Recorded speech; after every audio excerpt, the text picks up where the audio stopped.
कत्तलीसाठी गोवंश घेऊन जाणारा आयशर पकडला. कवटेमहाकाळ पोलिसांची बोरगाव टोल नाक्याजवळ कारवाई. सांगलीच्या कवटेमहाकाळ तालुक्यातील बोरगाव येथील टोल नाक्याजवळ कवटेमहाकाळ पोलिसांनी कारवाई करत कत्तलीसाठी बेकायदेशीर गोवंश घेऊन जाणारा आयशर पकडला असून 2 व्यक्तींना ताब्यात घेण्यात आला आहे.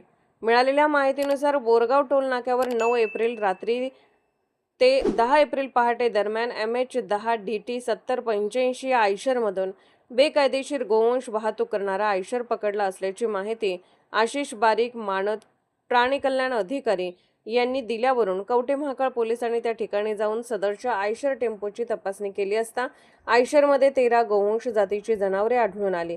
याबाबत टेम्पो चालक हाजुद्दीन फकरुद्दीन शेख वय वर्ष 36 व गाडीचा क्लीनर रमजान इसरार मनियार वय वर्ष 24 दोघेही शस्त्र चौक फातिमा मशीद जवळ मिरज सांगली जिल्हा यांच्याकडे या जनावरांच्या वाहतूक परवान्याबाबत विचारणा केली असता असा परवाना दिसून आला नाही. याबरोबरच या आयशर टेम्पोवर यापूर्वी देखील बेकायदेशीर कत्तलीसाठी गोवंश वाहतूक केल्याचा गुन्हा दाखल करण्यात आला आहे.